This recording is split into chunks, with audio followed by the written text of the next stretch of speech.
नमस्कार दोस्तों, कैसे हैं आप सब लोग। उम्मीद है आप सब अच्छे होंगे। आज हम आपके सामने लेकर आए हैं जो हमारी सीरीज चल रही है एंशियंट हिस्ट्री की, यानी प्राचीन भारत की। और प्राचीन भारत की हो जाती है ये तीसरी क्लास। इससे पहले 2 क्लास हमने अपने चैनल पर अपलोड कर दी हैं। अगर वो आपने नहीं देखी हैं तो आप हमारे चैनल पर विजिट करेंगे, वहाँ पर आपको इससे पहली सभी क्लासें मिल जाएंगी। और चलिए शुरू करेंगे आज का हमारा इम्पोर्टेंट वीडियो। और वीडियो शुरू करने से पहले अगर अभी तक आपने हमारे चैनल को सब्सक्राइब नहीं किया है तो आप सब्सक्राइब कर सकते हैं।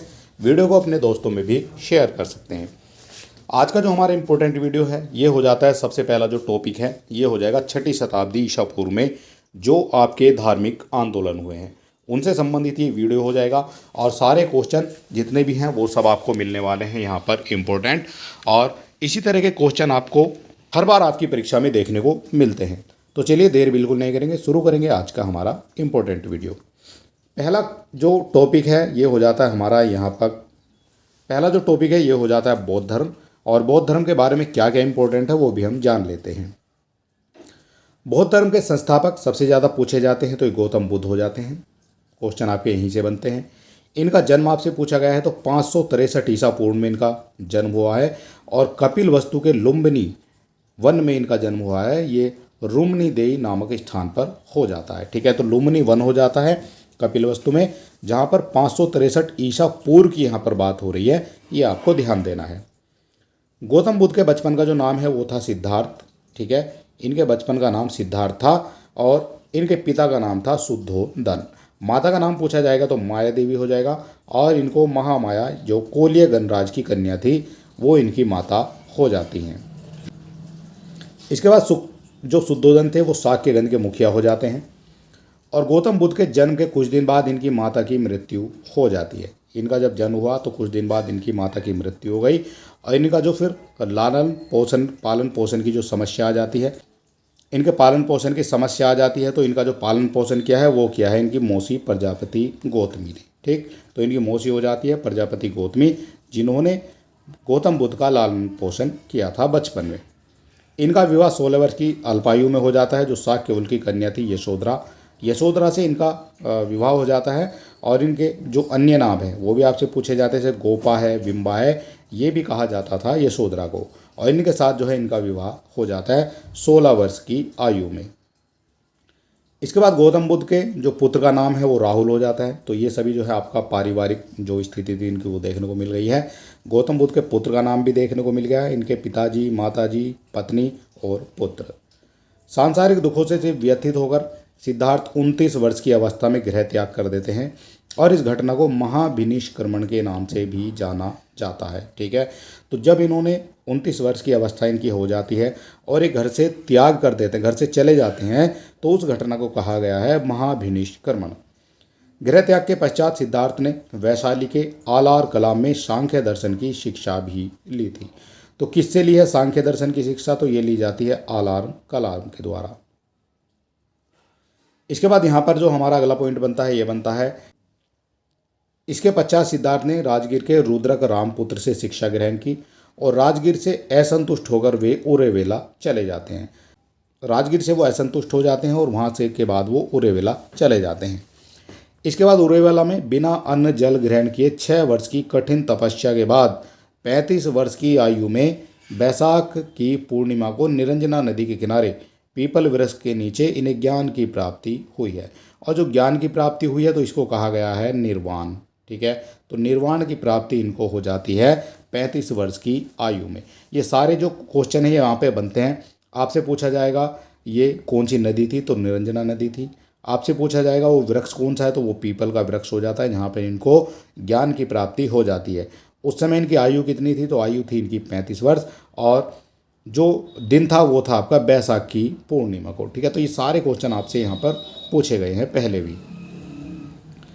इसके बाद ज्ञान की प्राप्ति के पश्चात सिद्धार्थ बुद्ध कहलाए और जहाँ उन्हें ज्ञान प्राप्त हुआ और बोध गया नाम से ये प्रसिद्ध हुए। ठीक है, तो बोध गया के नाम से ये प्रसिद्ध हुए और इन्हें जो है ज्ञान की प्राप्ति हुई थी। ज्ञान की प्राप्ति के बाद ये बुद्ध कहलाए। ठीक है, और जब इन्हें ज्ञान की प्राप्ति हो जाती है और जिस स्थान पर इन्हें ज्ञान की प्राप्ति हुई है उसको बोध गया कहा गया है। इस प्रथम उपदेश को बौद्ध ग्रंथों में धर्म चक्र परिवर्तन के नाम से भी जाना जाता है, ये भी आपको पता होना चाहिए। धर्म चक्र परिवर्तन के नाम से जाना जाता है प्रथम उपदेश को। महात्मा बुद्ध ने जो अपना प्रथम उपदेश है ये दिया था सारनाथ के ऋषिपत्तनम में, ठीक है, सारनाथ में दिया था प्रथम उपदेश। और महात्मा बुद्ध ने अपना उपदेश जनसाधारण की भाषा पाली में दिया था। तो जनसाधारण की भाषा थी उस समय पाली, और पाली भाषा में ही पहला उपदेश दिया जाता है महात्मा बुद्ध के द्वारा। उन्होंने अपने सर्वाधिक जो उपदेश हैं वो दिए हैं कौशल की राजधानी श्रावस्ती में, ठीक है। सबसे ज़्यादा जो उपदेश दिए हैं वो श्रावस्ती में ही दिए हैं। इनके प्रमुख जो अनुयायी थे उसमें शासक बिंबिसार हो जाते हैं, प्रसेनजीत हो जाते हैं और उदयन हो जाते हैं। तो इनके प्रमुख अनुयायी माने जाते हैं जो शासक भी रहे हैं। प्रिय शिष्य की बात करते हैं तो आनंद के कहने पर बुद्ध ने महिलाओं को संघ में प्रवेश की अनुमति दे दी थी, यानी महिलाओं को भी प्रवेश अब संघ में होने लगा था। देवदत्त महात्मा बुद्ध का चचेरा भाई था, ये भी आपको पता होना चाहिए, और जो पहले उनका शिष्य और बाद में उनका विरोधी बन जाता है, ठीक है। तो बाद में उनका विरोधी बन गया, पहले उनका शिष्य बना, बाद में उनका विरोधी बन जाता है। तो ये हो जाता है देवदत्त महात्मा बुद्ध का चचेरा भाई ये होता है, ठीक है। आपसे क्वेश्चन यहाँ से बनता है कि महिलाओं में जो संघ की प्रवेश की अनुमति थी ये किसके कहने पर दी गई थी। तो प्रिय शिष्य हो जाता है इनका आनंद, जिसके कहने पर महिलाओं को संघ में प्रवेश की अनुमति भी दी गई थी। इसके बाद कौशल नरेश प्रसेनजीत ने परिवार सहित बुद्ध की शिष्यता ग्रहण कर पूर्वाराम नामक बिहार बनवाकर उन्हें दे दिया था। तो ये किसने दिया था? तो ये दिया गया था कौशल नरेश प्रसेनजीत के द्वारा। महात्मा बुद्ध ने अपनी अंतिम वर्षा ऋतु वैशाली में बिताई थी, ये भी कई बार क्वेश्चन आपका बनता है। महात्मा बुद्ध ने अपनी जो अंतिम वर्षा ऋतु है ये कहाँ पर बिताई है? तो ये बिताई है वैशाली में। कुशीनगर में चुंद नामक सुनार के यहाँ पर सुकर मद्दव खाने से महात्मा बुद्ध को अतिसार हो गया और उनकी मृत्यु का कारण वो बन जाता है, ठीक है। तो एक चुंद नामक सुनार था, उसके यहाँ पर इन्होंने सुकर मद्दव खाना खा लिया था, इस वजह से उनको अतिसार हो गया और उनकी उस कारण से मृत्यु भी हो जाती है। इसके बाद 483 ईसा पूर्व में कुशीनगर, जो अब पडरौना में है, जिसको अब पडरौना कहा जाता है, उस जिले में कुशीनारा नामक स्थान पर 80 वर्ष की आयु में इनकी मृत्यु हो जाती है। इस घटना को महापरिनिर्वाण भी कहा गया है, ये भी आपको पता होना चाहिए। बुद्ध के जीवन से संबंधित बौद्ध धर्म के प्रतीक कौन कौन से हो जाते हैं? तो सबसे पहले जो यहाँ पर आपकी घटनाएं दिखाई गई हैं, इसके बाद यहाँ पर हो जाते हैं आपके प्रतीक। तो सबसे पहले जब ये घर में आए थे, गर्भस्थ हो जाता है तो ये हाथी का प्रतीक हो जाता है। जन्म की बात करेंगे तो कमल और सांड का प्रतीक हो जाता है। गृह त्याग जब करते हैं तो घोड़े का प्रतीक हो जाता है, घोड़ा इनका प्रतीक हो जाता है। इसके बाद जब ज्ञान की प्राप्ति होती है तो पीपल बोधि वृक्ष प्रतीक हो जाता है। निर्वाण के समय इनका पद चिन्ह प्रतीक हो जाता है और महापरिनिर्वाण के समय हो जाता है इनका स्तूप फिर बनवाए जाते हैं। एक अनुश्रुति के अनुसार मृत्यु के बाद बुद्ध के शरीर के अवशेषों को 8 भागों में बांटकर उनको 8 स्तूपों का निर्माण कराया गया था। और बुद्ध धर्म के विषय में विस्तृत ज्ञान जो है ये त्रिपिटक, जिसमें विनय पिटक है, सुत्त पिटक और अधिगम पिटक है, इससे प्राप्त आपको हो जाएगा, ठीक है। अगर आप विस्तृत ज्ञान इसका लेना चाहते हैं बौद्ध धर्म का तो त्रिपिटक आपको देखना पड़ेगा। और त्रिपिटक में 3 जो पार्ट हैं वो किए गए हैं, एक विनय पिटक, एक सुत्त पिटक और एक आपका अधिगम पिटक। इसके बाद बौद्ध धर्म जो है मूलतः अनिश्वरवादी था और इसमें आत्मा की परिकल्पना नहीं थी, यानी आत्मा में विश्वास नहीं करते थे। बुद्ध के अनुयायी 2 भागों में विभाजित थे। जो बुद्ध के अनुयायी थे वो 2 भागों में विभाजित थे, जिनमें एक भिक्षुक हो जाते हैं जो भिक्षा मांग कर लाते थे और एक हो जाते हैं उपासक। बुद्ध धर्म के प्रचार के लिए संन्यास ग्रहण करने वालों को भिक्षुक कहा जाता था। जो बुद्ध के प्रचार करते थे और उनको संन्यास ग्रहण करते थे उनको जो है भिक्षुक कहा जाता था।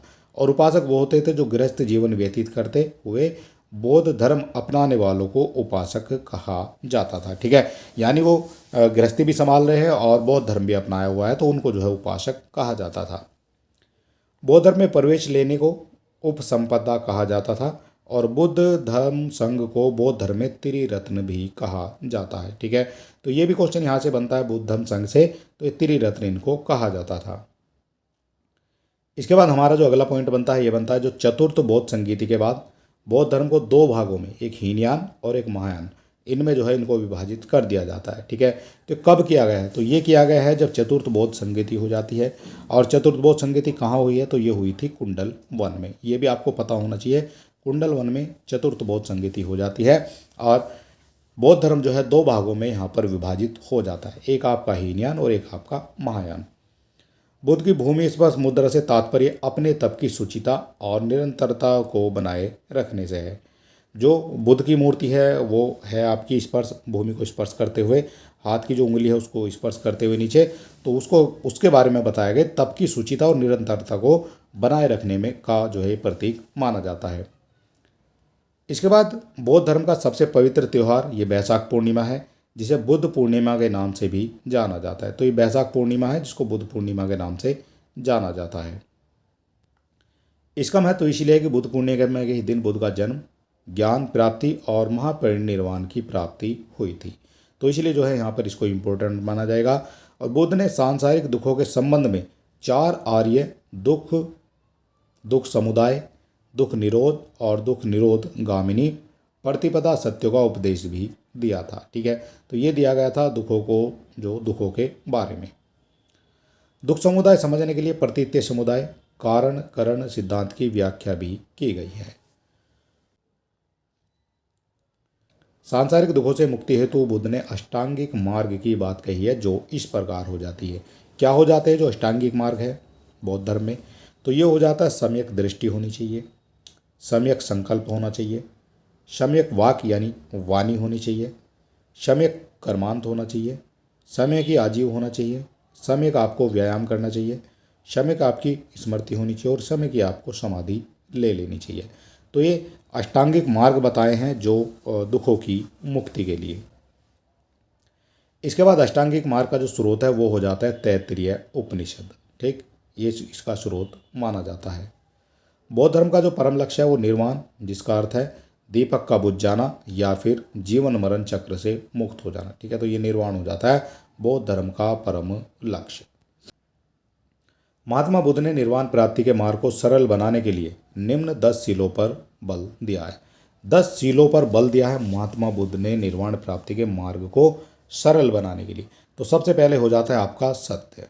ठीक है, अपने जीवन में सत्य को अपनाना चाहिए। ये सबसे पहला मार्ग हो जाएगा अपने जीवन में निर्वाण को सफल बनाने के लिए। दूसरा हो जाता है अहिंसा। तीसरा हो जाता है अस्तेय, अस्तेय यानी चोरी ना करना। अपरिग्रह यानी किसी प्रकार की संपत्ति को ना रखना। ठीक है, ये भी दुखों से आपको मुक्ति दिला सकता है।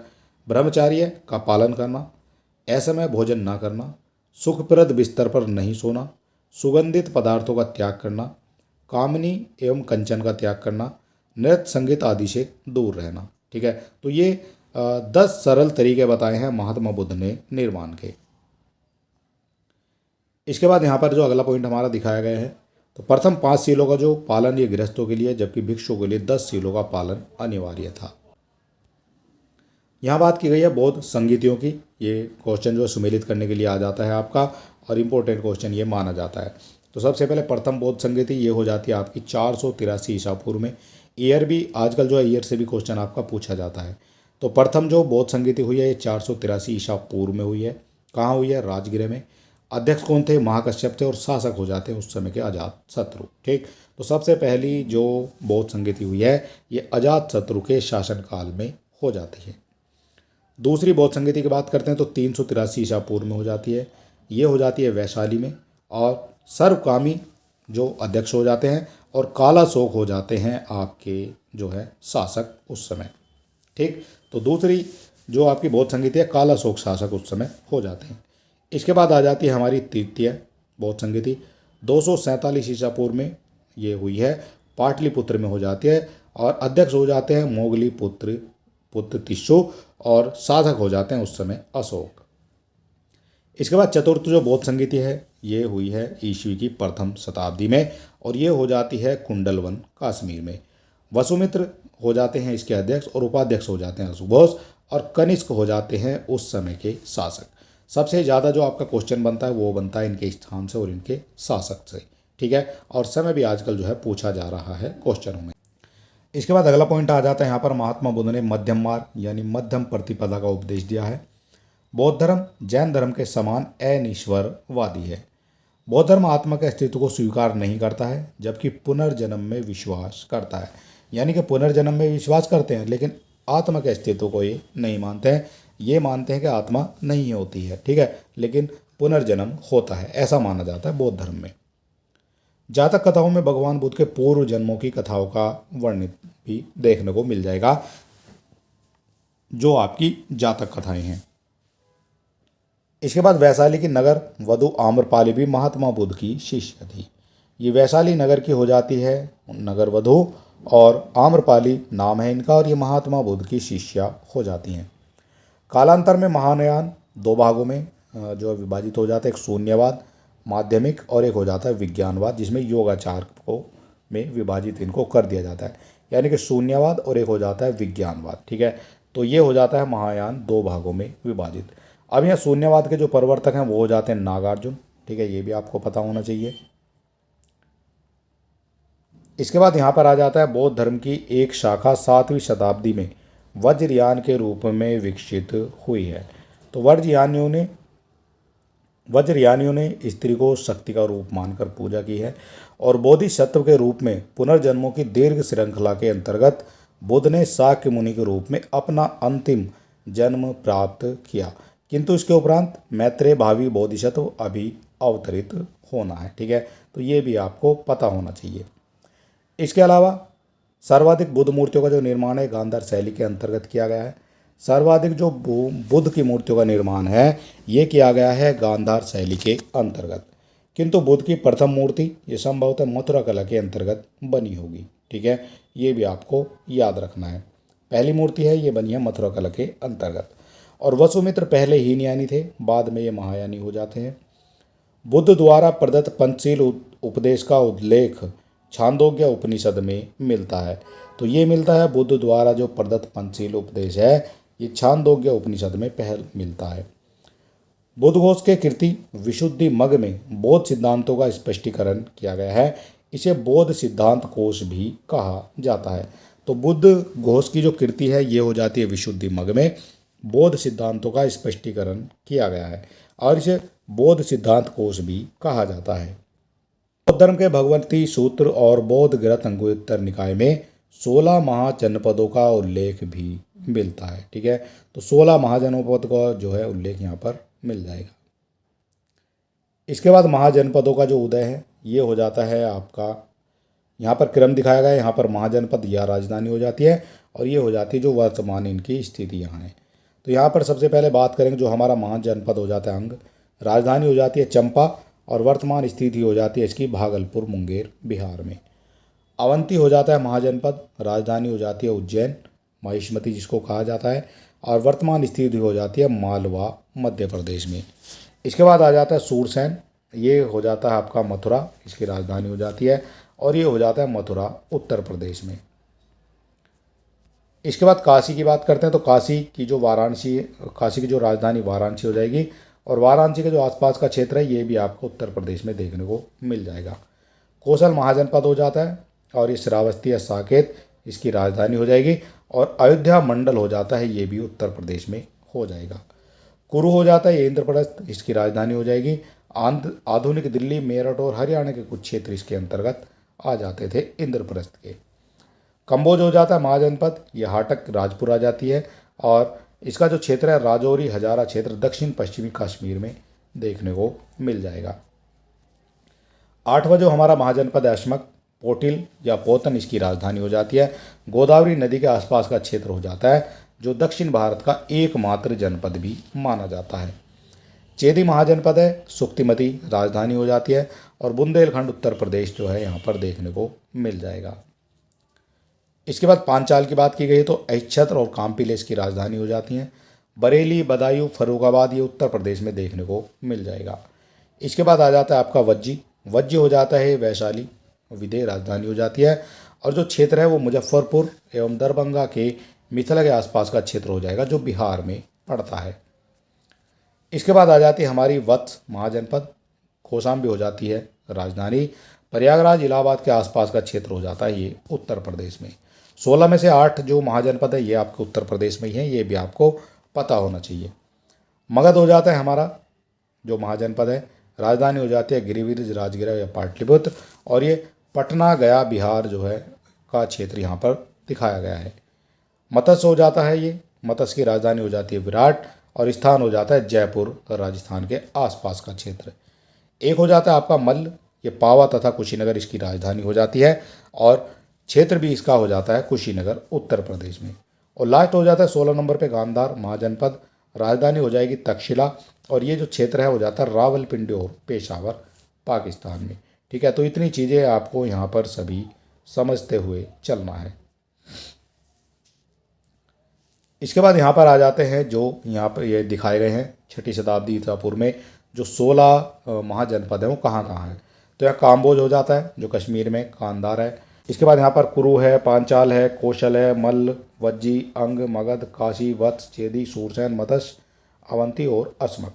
तो सारे के सारे जो इनकी जो स्थिति है वो आपको देख लेनी है। दक्षिण भारत में केवल एक था, ये हो जाता है अस्मक। ठीक है, गोदावरी नदी के किनारे। और बाकी जो है सब 8 तो आपके उत्तर प्रदेश में ही देखने को मिल जाएंगे। इसके बाद हमारा इंपॉर्टेंट पॉइंट आता है, ये हो जाता है यहाँ पर जैन धर्म। अब जैन धर्म से क्या क्या चीज़ें इंपॉर्टेंट है वो भी हम यहाँ पर समझने वाले हैं। तो जैन शब्द संस्कृत के जिन शब्द से बना हुआ है। जो जैन शब्द है ये संस्कृत के जिन शब्द से बना हुआ है, इसका अर्थ होता है विजेता। जैन धर्म के प्रथम जो तीर्थंकर हैं, जो इसके संस्थापक भी माने जाते हैं, ये हो जाते हैं ऋषभदेव। और जैन तीर्थंकर ये अरिष्टनेमी भगवान श्री कृष्ण के चचेरे भाई माने जाते हैं। ठीक है, तो जैन जो तीर्थंकर है अरिष्टनेमी भगवान श्री कृष्ण के चचेरे भाई ये माने जाते हैं। जैन धर्म के 23वें जो तीर्थंकर हैं ये पार्श्वनाथ हो जाते हैं। ठीक है, 23वें तीर्थंकर हो जाते हैं पार्श्वनाथ। पार्श्वनाथ काशी के इक्ष्वाकु वंशीय राजा अश्वसेन के पुत्र थे। इन्होंने 30 वर्ष की अवस्था में संन्यास ग्रहण कर लिया था। 30 वर्ष की अवस्था में संन्यास ग्रहण कर लिया था जो आपके पार्श्वनाथ थे। और 83 दिन की तपस्या के बाद इन्हें जो है ज्ञान की प्राप्ति हो जाती है।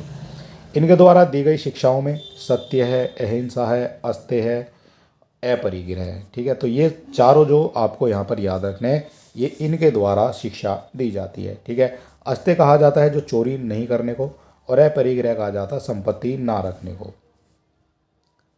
इसके बाद बात करेंगे पार्श्वनाथ के अनुयायी निग्रंथ कहे जाते थे। तो निग्रंथ कौन कहे जाते हैं? तो पार्श्वनाथ के जो अनुयायी हैं इनको कहा जाता है निग्रंथ। निग्रंथ 4 गणों में या संघों में विभाजित थे। प्रत्येक गण एक गणहार के अधीन था उस समय। इसके बाद हमारा हो जाता है महावीर के माता पिता पार्श्वनाथ के अनुयायी थे, और महावीर स्वामी जैन धर्म के 24वें और अंतिम तीर्थंकर माने जाते हैं। महावीर का जो जन्म है ये हो जाता है 599 ईसा पूर्व में, और ये कुंडग्राम वैशाली में हुआ है इनका जन्म। ठीक है, तो 599 ईसा पूर्व में हुआ है महावीर का जन्म, और कुंडग्राम वैशाली में हुआ है। महावीर के पिता सिद्धार्थ जो ज्ञात जातक कुल के मुखिया, और माता त्रिशला जो लिच्छवी राजा चेटक की बहन थी। इसके बाद यहाँ पर महावीर स्वामी के बचपन का जो नाम है ये हो जाता है वर्धमान। ठीक है, महावीर स्वामी के बचपन का नाम हो जाता है वर्धमान। महावीर की पत्नी का नाम यशोदा था, और इनकी पुत्री का नाम हो जाता है अनुंजा, अनुंजा या फिर प्रियदर्शिना। महावीर ने 30 वर्ष की आयु में माता पिता की मृत्यु के पश्चात अपने बड़े भाई नंदीवर्धन की अनुमति लेकर सन्यासी जीवन को अपनाया था। इसके बाद 12 वर्षों की कठोर तपस्या के बाद महावीर को जर्मबिग ग्राम के समीप ऋजुपालिका नदी के तट पर साल वृक्ष के नीचे ज्ञान की प्राप्ति हो जाती है। कई बार क्वेश्चन बनता है जो महावीर स्वामी हैं उनको जो प्राप्ति हुई है वो किस गांव में हुई है? तो जर्मबिग गांव हो जाता है। ठीक है, कौन सी नदी है? तो ऋजुपालिका नदी हो जाती है। कौन सा वृक्ष है? तो साल का जो है वृक्ष ये हो जाता है। इसके बाद यहाँ पर जो हमारा अगला पॉइंट बनता है, ज्ञान प्राप्त होने के बाद महावीर जिन यानी विजेता, अहर्त इसको पूज्य कहा जाएगा, और निग्रंथ जो है ये कहलाए थे। निग्रंथ यानी बंधक मुक्त यहाँ पर कहा जाएगा। ठीक है, और ये सब कहे गए थे ज्ञान प्राप्त होने के बाद में। तो महावीर स्वामी ने अपना जो उपदेश है वो प्राकृतिक या अर्धमगधी भाषा में दिया था। पहला जो उपदेश दिया था वो अर्धमगधी में दिया था, जबकि महात्मा बुद्ध ने दिया था उस समय वो पाली भाषा में दिया था। और महावीर के जो जामाता थे, ये दामाद थे, महावीर के जामाता ये दामाद हो जाते हैं, जामाली, उनके प्रथम अनुयायी बने थे। तो महावीर के जो प्रथम अनुयायी है वो ये बन जाते हैं जामाली। जामाली कौन थे? इनके दामाद थे। जैन संघ में प्रथम विद्रोह महावीर स्वामी के शिष्य जामाली ने ही किया था, और दूसरा विद्रोह किया था तीक्ष्ण गुप्त ने। ठीक, पहला हो जाता है जामेली के द्वारा और दूसरा हो जाता है तीशगुप्त के द्वारा। इसके बाद यहाँ पर कुछ जो इम्पोर्टेंट दार्शनिक और उनकी पद्धतियाँ और उनके प्रवर्तक भी दिखाए गए हैं। जैसे सांख्य दर्शन है, तो सांख्य दर्शन के जो प्रवर्तक हैं ये हो जाते हैं कपिल। योग दर्शन के प्रवर्तक माने जाते हैं पतंजलि। न्याय दर्शन के प्रवर्तक माने जाते हैं गौतम। वैसे सिख दर्शन के जो प्रवर्तक है ये हो जाते हैं कनाद, या फिर इनको उलूक भी कहा जाता है। और पूर्व मीमांसा के जो दर्शन है उसके जो प्रवर्तक हैं हो जाते हैं जैमिनी। इसके बाद आ जाती है आपकी उत्तर मीमांसा। तो उत्तर मीमांसा हो जाता है ये बाद रायण इनको कहा जाएगा। ठीक है, इनके जो प्रवर्तक है वो हो जाते हैं बाद रायण। इसके बाद यहाँ पर जो हमारा अगला पॉइंट बनता है, प्रथम जैन भिक्षुनी चंपा नरेश यानी दधि वाहन की पुत्री चंदना थी। ये हो जाती है प्रथम जैन भिक्षुनी चंपा नरेश दधि वाहन की पुत्री थी। और महावीर के 11 प्रमुख शिष्य थे जो गणधर कहलाते थे। इनमें से 10 की मृत्यु महावीर के जीवन काल में ही हो गई थी। तो 10 की जो मृत्यु है वो महावीर के जीवन काल में ही हो जाती है। 11 टोटल शिष्य थे। महावीर की मृत्यु के बाद केवल एक सुधर्मण जीवित थे। ठीक है, तो महावीर की मृत्यु के बाद केवल एक जो है इनके शिष्य जीवित थे, उनका नाम था सुधर्मण। 72 वर्ष की आयु में महावीर की मृत्यु जो निर्वाण हुआ है तो ये हुआ है 527 ईसा पूर्व में बिहार राज्य के पावापुरी में। पावापुरी में किसका हुआ है तो ये हुआ है महावीर स्वामी का। लगभग 300 ईसा पूर्व में मगध में 12 वर्षों का भीषण अकाल पड़ने के कारण भद्रबाहु अपने शिष्यों सहित कर्नाटक चले जाते हैं। ठीक है, तो अकाल पड़ने के कारण भद्रबाहु अपने शिष्यों सहित कर्नाटक चले जाते हैं। कुछ अनुयायी जो स्थूलभद्र के साथ मगध में ही रह गए थे और भद्रबाहु के बाद वापस लौटने के बाद मगध के साधुओं से उनका मतभेद हो जाता है। ठीक है, तो ये भी आपको याद रखना चाहिए, भद्रबाहु के वापस लौटने पर मगध के साधुओं से उनका मतभेद हो गया।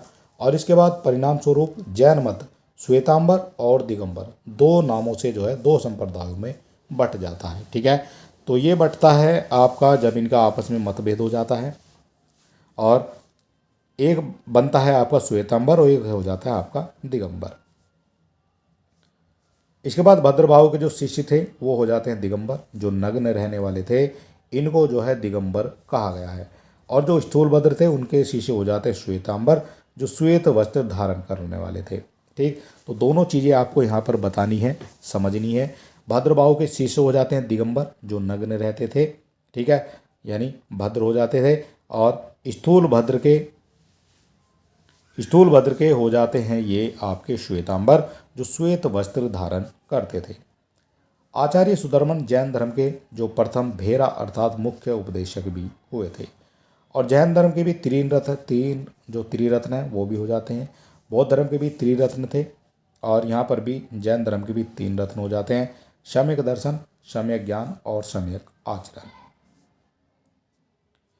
इसके बाद महावीर ने 4 महाव्रतों में 5वां महाव्रत ब्रह्मचार्य को जोड़ा था। जैन धर्म में त्रिरत्न के अनुशीलन में गृहस्थों के लिए 5 अनुव्रतों का जो पालन करना अनिवार्य था। और जैन धर्म आत्मा में विश्वास करता था। जो जैन धर्म है वो आत्मा में विश्वास करता था और जैन धर्म में को जो है अनिश्वरवादी माना जाता था। जैन धर्म पुनर्जन्म कर्मवाद में विश्वास करता है। जो जैन धर्म है ये पुनर्जन्म और कर्मवाद में विश्वास करता है। जैन धर्म के एक आपके हो जाते हैं सप्तभंग्य। ठीक है, तो ये हो जाता है ज्ञान के लिए। और इनका जो अन्य नाम है उसमें श्यादवाद आ जाता है और एक आपका अनेकांतवाद आ जाता है।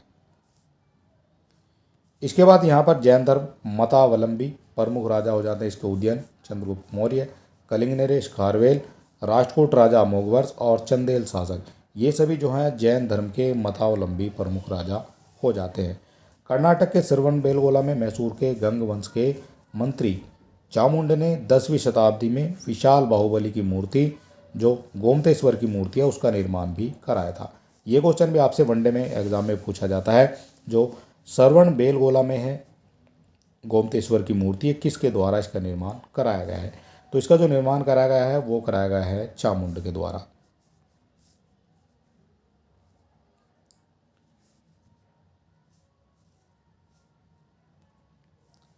इसके बाद जो अगला क्वेश्चन बनता है, चंदेल शासकों द्वारा खजुराहो में जैन मंदिरों का निर्माण कराया जाता है। चंदेल शासकों द्वारा खजुराहो में जैन मंदिरों का निर्माण कराया गया है और मौर्योत्तर युग में मथुरा जैन धर्म का प्रसिद्ध केंद्र भी माना जाता है।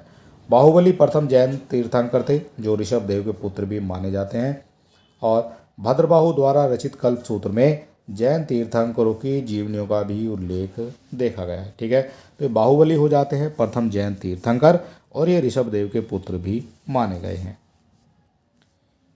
इसके अलावा यहाँ पर कहा गया है 24 जैन तीर्थंकर और उनके जो प्रतीक हैं वो कौन कौन से हो जाते हैं। 24 जैन तीर्थंकर हो जाते हैं और उनके प्रतीक। तो यहाँ कहा गया है तीर्थंकर का जो नाम है और इधर हो जाते हैं उनके प्रतीक चिन्ह। ये भी इंपॉर्टेंट है और यहाँ से भी कई बार क्वेश्चन आपका बनता है। तो सबसे पहले जो तीर्थंकर हैं ये ऋषभ देव हो जाते हैं, इनका प्रतीक हो जाता है बैल का। अजीतनाथ हो जाते हैं, इनका जो प्रतीक है हाथी हो जाता है। संभवनाथ हो जाते हैं, इनका प्रतीक हो जाता है घोड़ा। अभिनंदन हो जाते हैं, बंदर इनका प्रतीक हो जाता है। सुमतिनाथ हो जाते हैं तो इनका प्रतीक हो जाता है चकवा। पद्म प्रभु का हो जाता है कमल। ठीक है, ये प्रतीक चिन्ह हो जाता है। इसके अलावा जो सुपार्श्वनाथ हैं इनका प्रतीक चिन्ह हो जाता है स्वास्थ्य। चंद्र प्रभा का हो जाता है चंद्रमा। पुष्पदत्त का हो जाता है मकर या डॉल्फिन। शीतलनाथ का हो जाता है कल्प वृक्ष। इसके अलावा कुछ और इम्पोर्टेंट है, जैसे यहाँ दिखाया गया है श्रेयासनाथ का जो प्रतीक है ये गैंडा हो जाता है। वासु पूज्य का हो जाता है भैंस। विमलनाथ का प्रतीक हो जाता है सूकर। अनंतनाथ का हो जाता है बाज। धर्मनाथ का हो जाता है वज्र। तो सारे जितने भी तीर्थंकर हुए हैं 24 के 24 उनके सभी प्रतीक अलग अलग हैं। धर्मनाथ का वज्र हो जाता है। शांतिनाथ का हो जाता है हिरण। कुंतुनाथ का हो जाता है बकरा। अरहनाथ का हो जाता है मछली। मल्लीनाथ का हो जाता है कलश। कई बार आपसे पूछा गया ये क्वेश्चन। मुनि सुब्रत का हो जाता है कछुआ। नमीनाथ का हो जाता है नीलकमल। नेमिनाथ का हो जाता है शंख। पार्श्वनाथ 23 हो जाते हैं, सर्प फण हो जाता है और महावीर स्वामी का हो जाता है सिंह। तो ये भी कई बार आपकी परीक्षाओं में पूछे गए हैं। यहाँ पर कुछ और इंपॉर्टेंट पॉइंट दिखाए गए हैं। जैन धर्म के 23वें तीर्थंकर ये पार्श्वनाथ, इनका निर्माण जो है ये पार्श्वनाथ हो जाते हैं। उनका निर्माण की बात करते हैं तो निर्माण जो स्थल है वो हो जाता है संवेद शिखर। संवेद शिखर कहाँ है तो ये हो जाता है पारसनाथ पहाड़ी पर। परबासगिरी उत्तर प्रदेश के कौशाम्बी में स्थित जैन तीर्थ स्थल है और परबासगिरी छठे जैन तीर्थंकर महाप्रभु से संबंधित हो जाता है। जैन धर्म में पूर्ण ज्ञान के लिए कैवल्य शब्द का प्रयोग किया गया है। अहिंसा जैन धर्म का आधारभूत बिंदु है। 14 पूर्व प्राचीन जैन ग्रंथ है, ये भी आपको पता होना चाहिए। जो 14 पूर्व प्राचीन जैन ग्रंथ है और 12 अंगों में जैन सिद्धांतों का जो संकलन है वो प्रथम जैन सभा में किया गया था। 12 अंगों में किया गया है जैन सिद्धांतों का संकलन। इसके बाद यहाँ पर कुछ इंपॉर्टेंट और बताए गए हैं। इसके बाद यहाँ पर जो जैन संगीतियाँ हैं उनसे भी आपके क्वेश्चन पूछे जाते हैं, जैसे बौद्ध संगीतियों से पूछे गए हैं। तो यहाँ पर हो जाती हैं जैन संगीतियाँ। तो प्रथम जो संगीति है ये हो जाती है 310 ईसा पूर्व में। स्थान हो जाता है इसका पाटलिपुत्र। अध्यक्ष हो जाते हैं स्थूलभद्र और ये शासक हो जाते हैं चंद्रगुप्त मौर्य। कार्य क्या था? श्वेतांबर जैन साहित्यों की रचना करना। इसके बाद जो द्वितीय हो जाती है आपकी जैन संगीति, ये हो जाती है 512 ईस्वी में। ये हो जाती है वल्लभी में। देवर्धि गणी जो क्षमा शर्मण अध्यक्ष हो जाते हैं और कार्य हो जाता है विलुप्त जैन ग्रंथों को नए ढंग से निर्धारण और उनका संपादन करना। इसके बाद अगला पॉइंट बनता है हमारा जैन साहित्य में अशोक के पौत्र संप्रति को जैन मत का संरक्षक बताया गया है। ये अशोक के हो जाते हैं पौत्र संप्रीति, इनको जैन मत का संरक्षक भी बताया गया है। इसके उज्जैन में शासक करने के कारण उज्जैन उस समय जैन धर्म का प्रमुख केंद्र बन जाता है। इसके अलावा माउंट आबू के दिलवाड़ा जो जैन मंदिर है वो संगमरमर के बने हुए हैं। जैन मंदिर जो है वहाँ पर इनका निर्माण गुजरात के सोलंकी शासक भीमदेव के सामंत विमल शाह द्वारा कराया गया था। कलिंग का जो चेदी शासक है खारवेल, ये जैन धर्म का महान संरक्षक माना जाता है। ठीक है, महान संरक्षक माना जाता है शासक खारवेल। इसने भुवनेश्वर के निकट उदयगिरी और खंडगिरी की पहाड़ियों को कटवाकर जैन भिक्षुओं के लिए गुहा विहार बनवाए थे। तो ये बनवाए गए हैं, पहाड़ियों को काटकर भिक्षुओं के लिए गुहा विहार बनवाए थे। आचार रांग सूत्र, सूत्र कृदंग और वृत्त कथा सूत्र ये आरंभिक जैन साहित्य के भाग माने जाते हैं। जैन साहित्य को आगम सिद्धांत भी कहा जाता है, ठीक है, आगम भी कहा जाएगा जैन साहित्य को। महामस्तकाभिषेक महामस्तकाभिषेक जैन धर्म का एक महत्वपूर्ण उत्सव है जो 12 वर्ष के अंतराल पर कर्नाटक के श्रवणबेलगोला में आयोजित किया जाता है।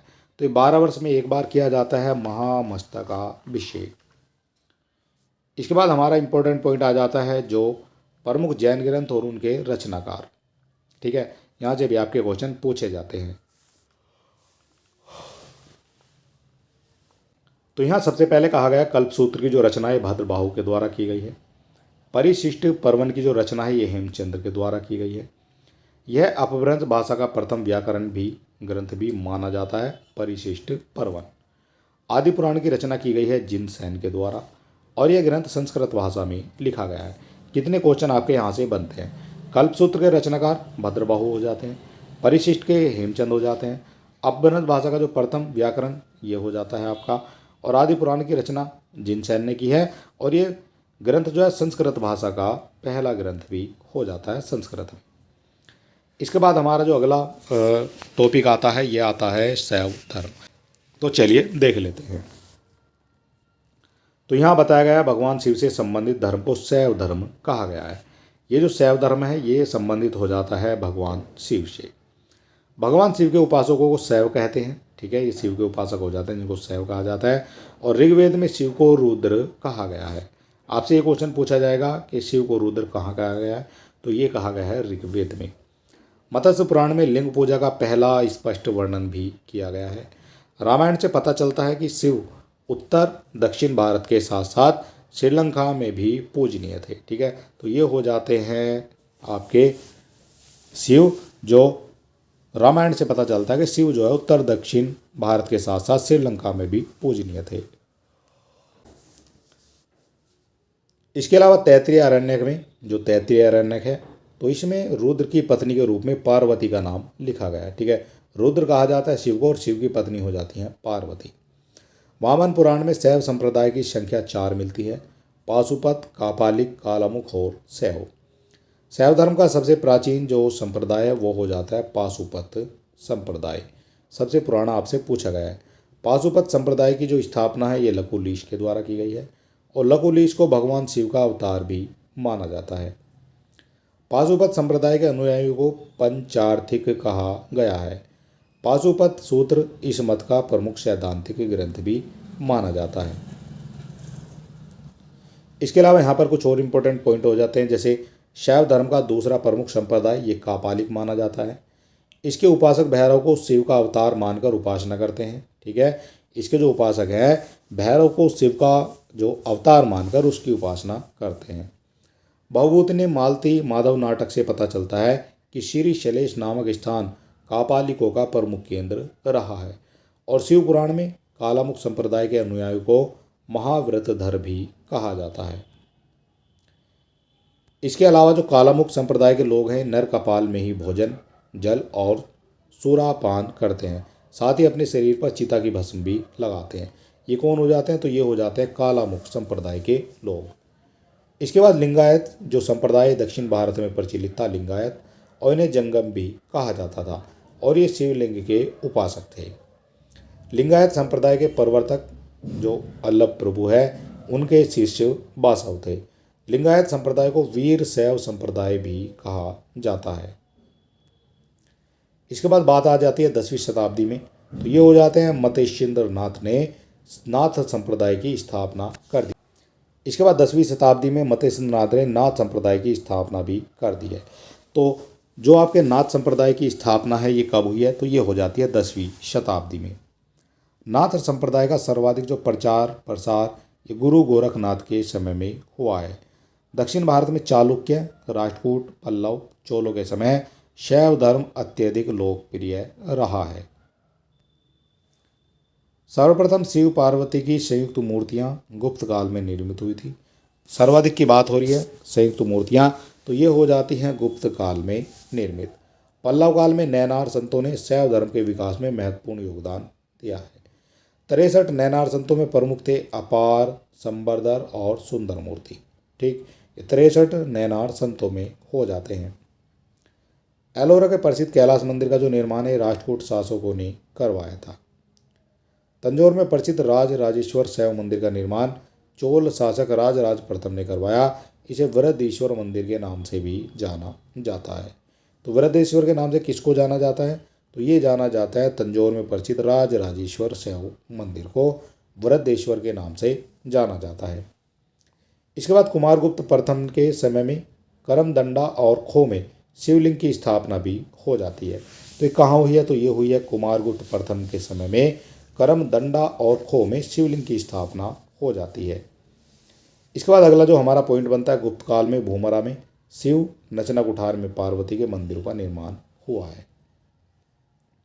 और यहाँ पर जो अगला पॉइंट आता है हमारा शैव धर्म के प्रमुख संप्रदाय और ये हो जाते हैं संस्थापक। ठीक, तो यहाँ पर संस्थापक जो संप्रदाय है ये हो जाता है पाशुपत संप्रदाय, संस्थापक हो जाते हैं लकुलिश, लिंगायत संप्रदाय हो जाता है, इसके संस्थापक हो जाते हैं बासव, और एक हो जाता है नाथ संप्रदाय, इसके संस्थापक हो जाते हैं मतेशेंद्र नाथ। इसके अलावा यहाँ पर कहा गया है अथर्ववेद में शिव को पशुपति भव भूपति ये भी कहा गया है। तो ये कहा गया अथर्ववेद में शिव को कहा गया पशुपति भव और भूपति। लिंगायत संप्रदाय के जो प्रवर्तक हैं बासव कलचुरी नरेश बिज्जल के मंत्री थे। इन्हें नंदी का अवतार भी माना जाता था। लिंगायत संप्रदाय पर इस्लाम का प्रभाव भी दिखता है। ये पुनर्जन्म को नहीं मानते और शवों को दफनाते हैं। ठीक है, तो ये सभी चीज़ें हो जाती हैं इस्लाम में भी। इसके बाद आ जाता है हमारा वैष्णव यानी भागवत धर्म। तो वैष्णव धर्म का जो विकास है ये भागवत धर्म से हुआ है, ये आपको पता होना चाहिए। वैष्णव धर्म का जो विकास है ये हुआ है भागवत धर्म से। इसके जो प्रवर्तक हैं वो माने जाते हैं वृष्णि और ये वंशी कृष्ण के हो जाते हैं। कृष्ण का उल्लेख सर्वप्रथम छांदोग्य उपनिषद में किया गया है। इसमें उन्हें देव की पुत्र घोर अग्नि रस का शिष्य भी बताया गया है। इसके बाद वसुदेव का पुत्र होने के कारण उन्हें वसुदेव कृष्ण भी कहा जाता है। ठीक है, वसुदेव का पुत्र होने के कारण इनको वसुदेव कृष्ण भी कहा जाता है। और कृष्ण के जो अनुयायी हैं उनमें जो भगवत है उनको वो कहा जाता था। इस कारण उन्हें परिवर्तित धर्म की संज्ञा यानी भागवत हो जाती है। महाभारत काल में वासुदेव कृष्ण का समीकरण विष्णु से किया गया था और ये भगवत धर्म वैष्णव धर्म बन जाता है।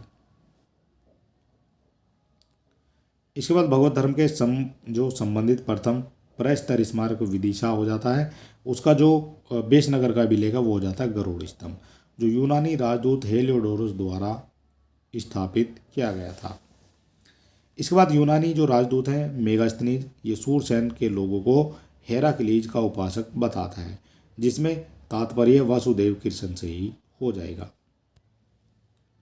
अपोलोडोट्स के सिक्कों पर सबसे पहले भागवत धर्म के चिन्ह देखने को मिलते हैं। तो ये मिलते हैं अपोलोडोट्स के सिक्कों पर।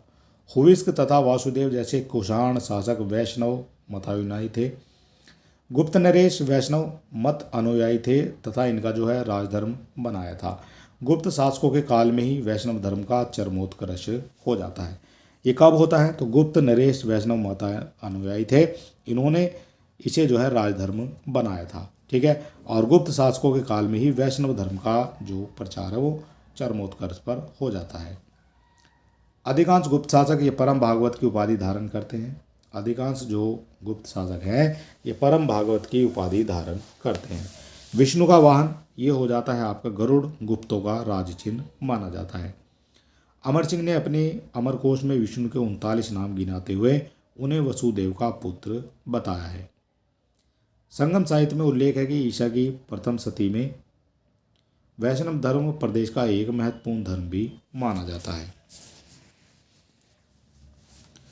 इसके बाद यहाँ पर आ जाता है हमारा जो वेंगी के पूर्व चालुक्य शासक भी वैष्णव मतानुयायी थे और गुप्तों के समान उनके राज चिन्ह भी गरुड़ ही हो जाता है। जो राष्ट्रकूट है ये शासक हो जाते हैं दंडीदुर्ग के। एलोरा में प्रसिद्ध दशावतार मंदिर इनके द्वारा बनाया जाता है। तमिल प्रदेश में वैष्णव धर्म का जो प्रचार प्रसार है ये अलवार संतों द्वारा किया जाता है। इसके बाद अलवार संतों की जो संख्या है ये हो जाती है 12। अलवार संतों में प्रमुख थे तिरुमगई, पेलिया, अलगार, आंडाल, नामलावर और आदि। तो ये हो जाते हैं अलवार संतों से प्रमुख। ठीक है, अलवार संतों की संख्या कितनी थी? 12 थी। संत कौन कौन से हो जाते हैं? तो ये हो जाते हैं प्रमुख संत। प्रारंभिक अलवार संत थे जो पोयगई, पूर्णम, पे, जो क्रम से काची, मलई तथा मल्यमपुरम के निवासी माने जाते हैं। अलवार में एकमात्र महिला संत अंडाल थी। ठीक है, ये हो जाती है अलवार संतों में एकमात्र महिला थी, उसका नाम था आपका संत आंडाल। अलवारों के तमिल गीतों को वैष्णव वेद कहा जाता है और आंडाल का जो दक्षिण की मीरा, इसको कहा जाता है आंडाल को। मत्स्य पुराण में विष्णु के 10 अवतार का उल्लेख मिलता है। जो मत्स्य पुराण है उसमें विष्णु के 10 अवतारों का उल्लेख भी मिल जाएगा, जिसमें आपके मत्स्य हो जाते हैं, कूर्म हो जाते हैं, वराह, नृसिंह, वामन, परशुराम, राम, कृष्ण, बुद्ध और कल्कि। ये सभी जो हैं भगवान की श्रेणी में आ जाते हैं। इसके बाद गुप्त काल में विष्णु का जो वरावतार ये सर्वाधिक प्रसिद्ध रहा है। तो गुप्त काल में रहा है विष्णु का जो वरावतार है सर्वाधिक प्रिय रहा है और वैष्णव धर्म में ईश्वर प्राप्ति हेतु सर्वाधिक महत्व भक्ति को दिया गया है। इसके अलावा दशनामी, अद्वैतवाद और आदि शंकराचार्य इसके संस्थापक हो जाते हैं। बीच में आपके मत दिए गए हैं, एक तरफ आपके संप्रदाय दिए गए हैं। दशनामी संप्रदाय का जो मत है वो अद्वैतवाद हो जाता है और संस्थापक हो जाते हैं आदि शंकराचार्य। सुमेलित करने के लिए ये क्वेश्चन आपसे बनता है। इसके अलावा वैष्णव की बात करते हैं तो इसके जो मत है वो विधि विशिष्टाद्वैत हो जाता है और संस्थापक हो जाते हैं राम अनुज। ब्रह्मा की बात करते हैं तो ये द्वैत हो जाता है और द्वैत संबंधित हो जाता है आनंद तीर्थ माधव से। रुद्र हो जाता है शुद्धा जो श्वेत है, वल्लभीचार्य विष्णु स्वामी इनको कहा जाता है। ठीक है, इस संस्थापक इनके हो जाते हैं। तो रुद्र हो जाते हैं इनके जो संस्थापक है वो हो जाते हैं वल्लभाचार्य विष्णु स्वामी। शनक हो जाते हैं द्वैतावाद हो जाता है और ये हो जाते हैं इसके जो संस्थापक है निम्बकाचार्य। इसके बाद आ जाते हैं हमारे प्रमुख संप्रदाय और उनके संस्थापक। ठीक है, कौन कौन से हो जाते हैं ये आपको समझ लेना चाहिए। तो यह हो जाएंगे आपके जो प्रमुख संप्रदाय, एक तरफ दिखाए गए, एक तरफ आपके संस्थापक हैं। तो संप्रदाय हो जाता है बरकरी, संस्थापक हो जाते हैं नामदेव। संप्रदाय हो जाता है धरकरी, संस्थापक हो जाते हैं रामदास। एक हो जाता है श्री वैष्णव, रामानुज हो जाते हैं संस्थापक। परमार्थ हो जाता है तो ये हो जाता है रामदास संस्थापक हो जाता है। रामावत या रामानंद से संबंधित हो जाता है। आजीवक ये मखली घोषाल से संबंधित है। याद रक्षा ये हो जाता है आचार्य अजीत केशम कंबिल से। भौतिकवादी की बात की गई है तो ये हो जाता है पदुक कच्चायन से। घोर अक्रियावादी हो जाते हैं पूर्ण कश्यप और अनिश्चयवादी हो जाते हैं संजय वेट लिफ्ट। इसके बाद यहाँ पर कंबोडिया के जो अंकोर वाट मंदिर का निर्माण है सूर्यवरम सेकंड के द्वारा कराया गया है और ओडिशा के पुरी में जगन्नाथ मंदिर का निर्माण अनंत वर्मन चोड़गन के द्वारा भी कराया गया है। मत्स्य पुराण और क्षेमेंद्र कृष्ण दशावतार चरित में बुद्ध को विष्णु का अवतार भी बताया गया है। और चलिए दोस्तों, आज का जो हमारा वीडियो है ये समाप्त होता है। कल हम आपको यहाँ से कराएंगे मगध राज्य और उसका उत्कर्ष। मगध राज्य का जो उत्कर्ष है ये हम आपको कल कराएंगे। आज के लिए इतना ही काफ़ी है और अगर अभी तक आपने हमारे चैनल को सब्सक्राइब नहीं किया तो आप सब्सक्राइब कर सकते हैं। वीडियो को अपने दोस्तों में भी शेयर कर सकते हैं। और चलिए दोस्तों, मिलते हैं नेक्स्ट वीडियो में। तब तक के लिए नमस्कार, जय हिंद।